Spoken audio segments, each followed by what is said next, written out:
رکھا تو آنے والا وقت آپ کے لیے اچھا نہیں ہو سکتا. جی آپ کو اس بات کا خاص خیال رکھنا ہوگا کہ ایک مدت کے بعد ہمارے پپرا بارہ خان کی زمین پر اس خاندان کا ایک چشم و چراغ اپنے قدوم میں لزوم سے اس زمین کو شرفیاب کر رہا ہے، جس کے باپ داداؤں کا احسان ہم امتی سرکار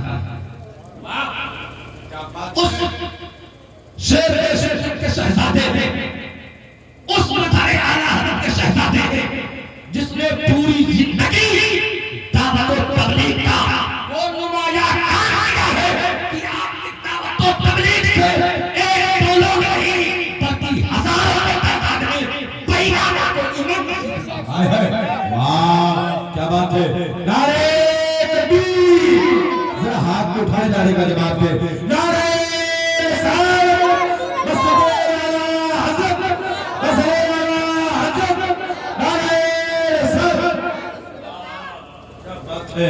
آپ اس خاندان کے چشم و چراغ کو دیکھنے والے ہیں جن کے باپ داداؤں سے حضور اعلیٰ حضرت امام شیخ و محبت سیدی سرکار اعلیٰ حضرت رضی اللہ تعالیٰ عنہ بڑی محبت فرمایا کرتے تھے.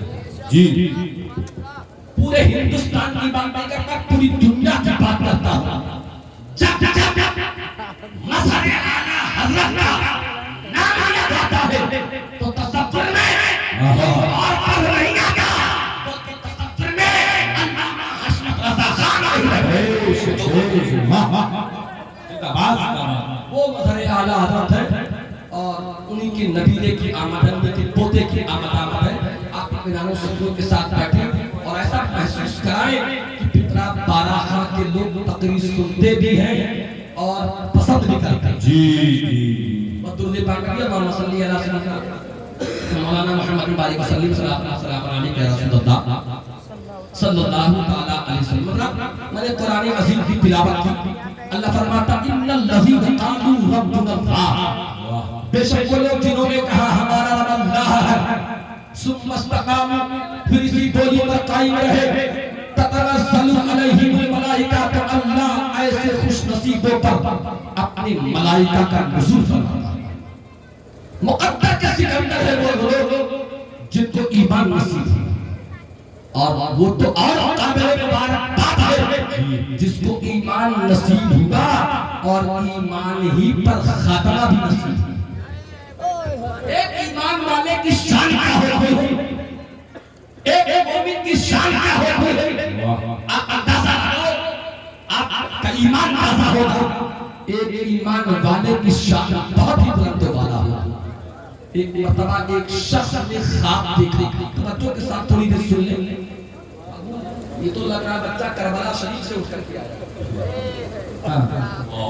اتنی تپش وہاں بھی نہیں تھی جبکہ موسم سرد ہے بیٹا. آپ بتائیں بیٹھے ایک شخص جس نے خواب دیکھا کہ میں عرش الہی اپنے کاندھے پر لے کر کے چل رہا ہوں. آپ توجہ کے ساتھ سنیں. اس شخص نے خواب کیا دیکھا میں عرش الہی اپنے کاندھے پر لے کر کے چل رہا ہوں. خواب بڑا اچھا تھا. صبح ہو اسے بھی اپنے خواب کی تعبیر کی فکر لائی تھی. کاش مجھے میرے خوابوں کی تعبیر بھی جاتی. اس شہر اس نگر تک تک ٹھوکریں کھا رہا ہے، کوئی اس کو اس کے خواب کی تعبیر بتا دے، مگر صحیح دن سے اسے اس کے خواب کی تعبیر کہیں سے نہ مل سکی. تب تک کہ ایک شخص نے کہا اے اللہ کے نیک بندے، اگر اس اچھے خواب کی تم اچھی تعبیر چاہتے ہو تو ادھر ادھر در کی ٹھوکریں کھانے کی ضرورت نہیں ہے، بغداد اللہ چلے جاؤ. ایک اللہ کا نیک بندہ ہے جسے دنیا سے گرد طائفہ جنید بغدادی کے نائے ہے کرتی ہے. اگر ان کے حضور پہنچ گئے انہوں نے کرم کر دیا تو تمہارے خواب کی تمہیں تعبیر مل جائے گی. آخرکار اس شخص نے اپنا زادی راہ اکٹھا کیا، اپنا توشہ پانی اکٹھا کیا، سفر کے سارے سامان اکٹھا کیا. اس کے پاس سفر پر چل دیتا ہے. ایک دن دو دن کئی دنوں کی مسافت طے کرنے کے بعد ایک دن صبح سویرے جو ہے بغداد کی گلیوں میں پہنچتا ہے. بغداد کی گلیوں سے گزرتا ہوا بغداد دیکھتا ہے ایک جنازہ ہے جو آگے آگے جا رہا ہے، اس کو کاٹھا دینے کے لیے پوری مخلوق خدا بغداد کی سڑک تک اتر آئی ہے۔ اس نے اس بھیڑ کو دیکھا، گھبرا گیا، بہت لوگوں کی بھیڑ تھی، بڑا ازدحام تھا، خلق خدا کا ہجوم تھا۔ اس ہجوم سے ایک فرد کو پکڑ کر اس نے پوچھا، اے لوگوں یہ جنازہ کس کا جا رہا ہے؟ یہ بھیڑ بھاڑ کیسی؟ کہا تم اس شہر کے لیے اجنبی معلوم ہوتی ہو۔ اس شخص نے کہا ہاں ہاں میں اس شہر کے لیے اجنبی معلوم ہوتا ہوں، کئی دنوں کی مسافت طے کرنے کے بعد اس شہر میں آیا ہوں، جلدی کرو مجھے بتاؤ تو صحیح یہ کس مرد قلندر کا جنازہ جا رہا ہے جس کے جنازے کو کاٹھا دینے کے لیے ایک دوسرے پر لوگ سبقت دینے کی کوشش کر رہے ہیں۔ آخرکار اس آدمی نے کہا یہ سید الطائفہ جنید بغدادی کا جنازہ جا رہا۔ اللہ اکبر، اتنا سننا تھا وہ انسان اس صدمے کو برداشت نہ کر سکا، زمین پر گرتا ہے، بے ہوش ہو جاتا ہے، وہ اپنے مقدر پر آنسو بہاتا ہے۔ اس کی مثال تو ایسے ہو گئی اس کے دل سے کچھ یہ ناکامیوں کی لذت ہے جو مسافر لٹ گیا ہو جا کے منزل کے قریب۔ اللہ اکبر، کافی دیر تک بے ہوش تک اسی زمین پر پڑا رہا، بے ہوشی کی حالت میں پڑا رہا۔ لوگ کافی دور گزر جاتے ہیں، کافی دیر گزرنے کے بعد جب اس کے بدن میں جان آتی ہے، اسے ہوش آتا ہے، اپنے بدن کی ساری طاقت کو اکٹھا کر کے کھڑا ہوتا ہے، اپنے من ہی من میں سوچتا ہے چلو مجھے میرے خواب کی تعبیر نہ مل سکی کوئی بات نہیں ہے، آؤ ایسے مرد قلندر کا جنازہ جا رہا ہے، لاؤ اسی مرد قلندر کے جنازے کو کاٹھا ہی دے دے۔ اللہ اکبر، اس نیک ارادے سے اٹھتا ہے، جلدی جلدی لوگوں کے بھیڑ کو چیرتا ہوا جنازے کے قریب پہنچتا ہے۔ جب جنازہ نکاح کے سامنے پڑتا ہے تو جلدی سے بھاگ کے جنازے کے پائے کو اپنے کاندھے پر لے لیا، اور کاندھے پر لینے کے بعد دل ہی دل میں اس مرد قلندر کو مخاطب کرتا ہے جو جنازے کی چارپائی پر لیٹا ہوا تھا۔ اس مرد قلندر کو مخاطب کرنے کے بعد عرض کرتا ہے اے اللہ کے نیک بندے، بڑی حضرتیں لے کر کے آیا تھا، بڑی تمنائیں لے کر کے آیا تھا، بڑی آرزویں لے کر کے آیا تھا کہ آپ کے حضور پہنچ کر کے میں اپنے خواب کی تعبیر لکھا، مگر حضور یہاں نہ ملا، اس کے برعکس نظر آ رہا ہے۔ آپ میرے خواب کی تعبیر پر آنے سے پہلے اس دن سے پہلے آ گئے ہیں۔ اے اللہ کے بندے، میں نے خواب دیکھا تھا کہ میں عرش الہی اپنے کاندھے پر لے کر کے جا رہا ہوں، میرے خواب کی تعبیر کیا ہوگی؟ ابھی بھی جنازے سے آواز آتی ہے، ارے نادان تیرے خواب کی تعبیر یہی ہے کہ میرے جنازے کو کاٹا۔ بہت خوب۔ کہا حضور یہ کیسے؟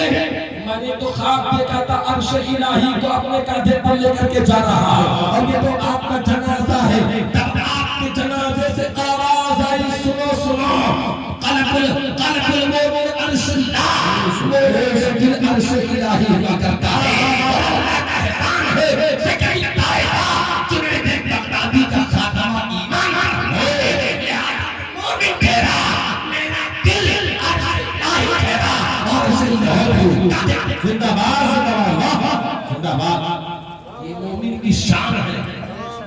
اللہ قرآن میں فرماتا ہے یا ایھا الذین آمنوا اتقوا اللہ حق تقاتہ، یہ ایمان والو اللہ سے ڈرو جو ڈرنے کا حق ہے، ولا تموتن الا وانتم مسلمون، اور نہ کرو مگر مسلمان۔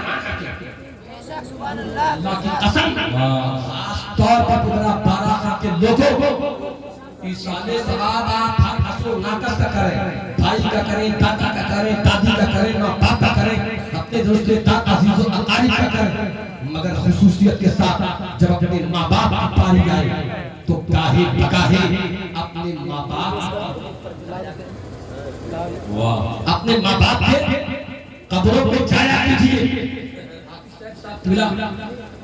آج آپ کی محنت دیکھ کر مجھے اچھا لگا کہ اگر ہماری قوم کے ہر جوان کے اندر یہی جذبہ ہو تو بات بن سکتی ہے۔ دیکھیے ہماری جماعت کا بڑا مضبوط شاعر اور لہیب و شہید شاعر جو عمر میں تقریباً 32 برس کے ہیں مگر حیلے کے اعتبار سے 32 برس کے جناب صاحب آئے اللہ العزیز ابھی رنگ آئے گا، محفل چلے گی، آپ ان کو سے بات پڑھائیں گے۔ حضرت قاری ارشاد قسمتی صاحب اللہ متعزل العلی، حضرت قاری محمد نصیب صاحب اللہ متعزل العلی، علماء کرام کا ایک جنب غفیر ہے، آپ ملاحظہ فرمائیں گے۔ آپ کہ نہیں؟ بس میں اپنی آخری بات کر کے جو ہے اپنی گفتگو مکمل کرنا چاہوں گا کہ اپنے ماں باپ کے قبروں پہ جاؤ. ہم اپنے امام کا ہاتھ چومتے ہیں، چومنا چاہیے. ہم اپنے پیر کا ہاتھ چومتے ہیں، چومنا چاہیے. ہم اپنے استاد کا ہاتھ چومتے ہیں، چومنا چاہیے. مگر اللہ کی قسم کرتا ہوں اگر سب سے زیادہ اس بات کوئی نہیں ہے کہ اس کے ہاتھ اور پیر کو چوما جائے تو ماں باپ. واہ بہت آدم بزرگوں کے قبروں پہ جاتے ہیں فاتحہ خوانی کے لیے. جی جائیے کہ چوٹا جائیے، اجمیر جائیے، بغداد شریف جائیے. اللہ کرے آپ کی حاضری قبول ہو جائے. مگر خدا کی قسم کرتا ہوں بڑی ذمہ داری کے ساتھ آپ ان بزرگوں کے آستانوں کا سفر کرتے ہیں، مگر کوئی ضروری ہے کہ آپ کی حاضری قبول ہو جائے. وہ دعا آپ کے حق میں کریں، ضروری ہے کہ قبول ہی ہو جائے. مگر سنو، کوئی ضروری نہیں کہ ان کی دعا قبول ہو جائے، ہماری دعا قبول ہو جائے، ان کی دعا قبول ہو جائے. مگر اس لیے زمین پر ایک ہستی ہے جسے امام الانبیاء کے نام سے یاد کیا گیا. امام الانبیاء کے نام سے یاد کیا گیا. میرے پیغمبر فرماتے ہیں ماں باپ کی دعا بیٹے کے حق میں نبی کی دعا کی طرح. ماں باپ کی دعا بیٹے کے حق میں نبی کی دعا کی طرح ہے.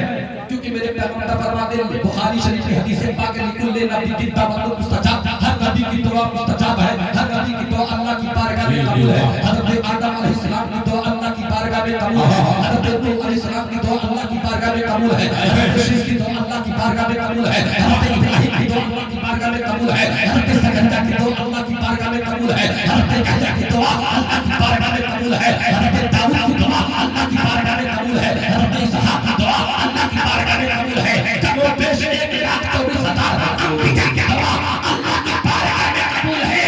جب اور نبیوں کی دعا انبیاء اللہ کی بارگاہ میں قبول ہے تو ہم سب کے نبی جو امام الانبیاء ہیں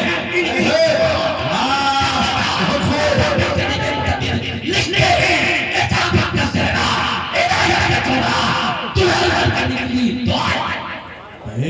زندہ باد. نبی کا فرمان عالی شان ہے لکل نبی کی دعوت مستجاب. ہر نبی کی دعا مستجاب ہے. نبی فرماتے ہیں ماں باپ کی دعا بیٹے کے حق میں نبی کی دعا مستجاب. ماں باپ کی دعا بیٹے کے حق میں. تو اپنے ماں باپ کی قبروں پہ جاؤ اور جاؤ جب ماں باپ کی قبر پر دعا مانگو. قرآن پڑھو گے. قرآن پڑھنا آتا ہے کہ نہیں آتا؟ اچھا کتنے لوگوں کو قرآن پڑھنا آتا ہاتھ اٹھا کر کے بتائیں. کچھ لوگ میرے بھائیوں نے ہاتھ نہیں اٹھایا، ثابت کرنا چاہتے ہیں کہ مجھے قرآن نہیں پڑھنا آتا. مگر آپ ایک ایسے مولوی سے آپ کا سابقہ پڑھا جس کا نام اختر رضا علیمی ہے، وہ ثابت کر دے گا عالم اسلام کے بچے کو قرآن پڑھنا آتا. میں ثابت کر دوں گا. آپ کہو گے مولانا صاحب کیسی بات کر رہے ہو، یا تو مجھے پاگل سمجھ رہے ہو یا پاگل کرنا چاہتے ہو. تو اللہ کا شکر ہے میں پاگل ہوں، میں آپ کو پاگل سمجھتا ہوں، پاگل کرنا چاہتا ہوں. مگر یہ ثابت کر سکتا ہوں آپ مدرسے میں قرآن سیکھنے نہیں گئے، مگر میں ثابت کر سکتا ہوں کہ آپ کو قرآن پڑھنا آتا ہے. وہ کیسے؟ اب میں جو پوچھوں گا اس کو جواب ہاتھ اٹھا کر کے دینا ہے. کتنے لوگوں کو سبحان اللہ پڑھنا آتا ہے؟ پڑھ کے بتائیے نا سبحان اللہ. کتنے لوگوں کو اللہ اکبر کہنا آتا ہے؟ کتنے لوگوں کو لا الہ الا اللہ کہنا آتا ہے؟ کتنے لوگوں کو محمد رسول اللہ کہنا آتا ہے؟ کتنے لوگوں کو الحمدللہ کہنا آتا ہے؟ اختاری صاحب سے پوچھئے، حافظ صاحب سے پوچھئے یہ الحمدللہ کیا ہے، یہ جو الحمدللہ کیا ہے، یہ اللہ اکبر کیا ہے، یہ لا الہ الا اللہ کیا ہے، یہ سبحان اللہ کیا ہے، اللہ اکبر کیا ہے، الحمدللہ سبحان اللہ قرآن ہے. تو مطلب صاف ہے سبحان اللہ آپ پڑھ رہے ہو، قرآن پڑھ رہے ہو، الحمدللہ پڑھ رہے ہو، قرآن پڑھ رہے ہو، لا الہ الا اللہ پڑھ رہے ہو، قرآن پڑھ رہے ہو، پڑھ رہے ہو، قرآن پڑھ رہے ہو. قبر پر جاؤ الحمدللہ پڑھو. اللہ قرآن پڑھنے کا سبحان اللہ. اللہ قرآن پڑھنے کا ثواب دے گا. مولانا صاحب بخشنا نہیں آتا. فاتحہ کرانے کے لیے مولانا نثار صاحب کو گھر گھر ڈھونڈنا پڑتا ہے، کبھی فون کرنا پڑتا ہے، ایک نسخہ بتاتا ان کی بھی ضرورت نہیں آئے گی. ہاں صرف سبحان اللہ پڑھ لیے، سورہ اخلاص پڑھ لیے.